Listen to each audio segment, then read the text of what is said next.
फिर centre heads वगैरह भी आप कहीं सर्व किए?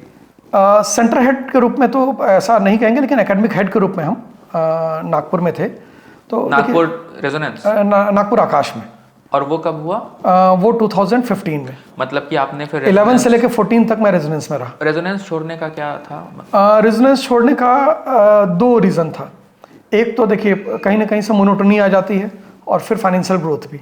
तो रेजोनेंस में जो एक बात हमको समझ में आई, जो आकाश में पॉजिटिव है, कि आकाश में हर सेंटर के ऊपर हेड ऑफिस की मॉनिटरिंग बहुत सिस्टमेटिक है, और वर्क कल्चर जो है थोड़ा सा स्ट्रिक्ट है, लेकिन वो ऑर्गेनाइजेशन के लिए भी बेनिफिशियल है, बच्चे के लिए भी बेनिफिशियल है।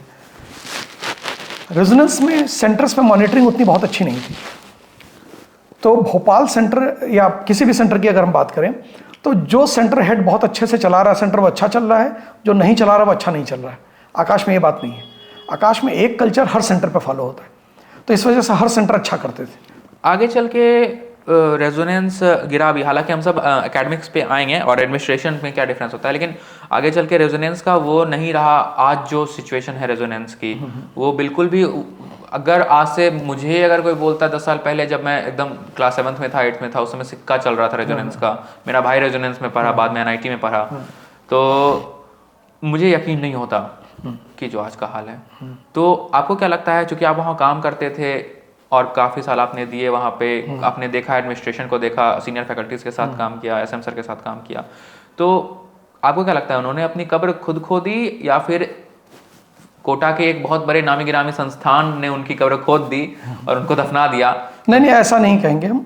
देखिए कुछ चीज़ें तो ऐसे ऑर्गेनाइजेशन के बारे में हम फाइनेंशियल पॉइंट ऑफ व्यू से नहीं देखते हैं।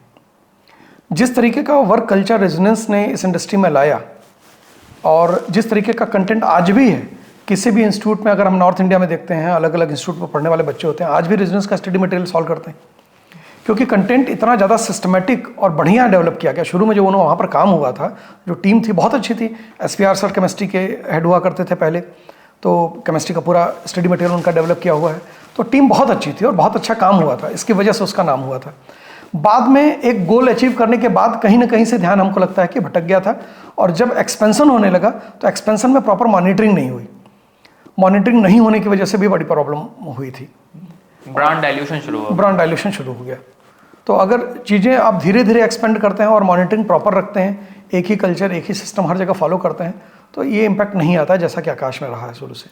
तो एकेडमिक हेड जब आप थे आकाश नागपुर में रेजोनेंस छोड़ने के बाद, तो आपको ऐसा क्या लगा? क्योंकि जब मैं आकाश में था, या मैं किसी भी ऑर्गेनाइजेशन में था, एलन में भी पढ़ा, तो वहाँ पे जो फैकल्टीज होते हैं क्लास में, वो सुनाते हैं एडमिन को, एडमिन के पास जो एडमिन सुनाता है फैकल्टीज को, मतलब एक दूसरे पे इधर उधर। तो आप दोनों में काम किए हैं, आप एडमिन में भी काम किए हैं, फाइलों के बीच में भी, या फिर स्टूडेंट्स निश्चित तौर पे वहाँ भी स्टूडेंट का इवन रेजोनेंस में भी बनारस में सेंटर हेड रहा। अच्छा, ओके। बाद में बनारस जब मैं पोस्टिंग हुई मेरी, तो बनारस में सेंटर हेड के रूप में भी काम किया। लेकिन अगर हम देखिए कि कुछ भी अगर है, बच्चों के सामने तो टीचर ही होना चाहिए।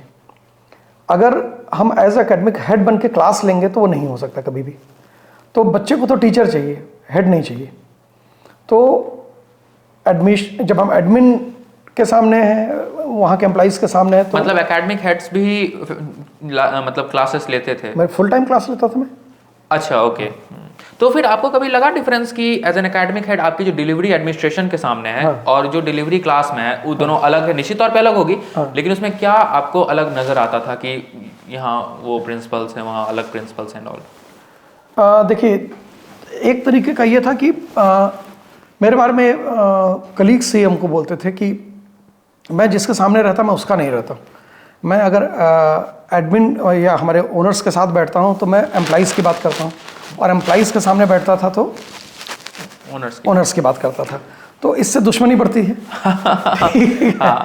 रेसिपी फॉर डिजास्टर है ये तो। हाँ। लेकिन होता क्या है कि भाई, जब अगर आप हेड के रूप में काम कर रहे हैं, तो जो आपके कलीग्स हैं, तो उनकी प्रॉब्लम्स कौन पहुंचाएगा अगर आप नहीं पहुंचाएंगे तो? ठीक है। लेकिन जब आप उनके बारे में बात करेंगे तो उनके लिए कि भाई ये तो हमारा आदमी नहीं हो, तो उनका आदमी है, तो ये आदमी बढ़ जाता है फिर। लेकिन सही तरीका ये है कि भाई हम आपको जो प्रॉब्लम्स हैं उसके सामने ना सोल्यूशंस भी सजेस्ट कर सकते हैं, और मानना ना मानना जो है ऑर्गेनाइजेशन की जिम्मेदारी होती है।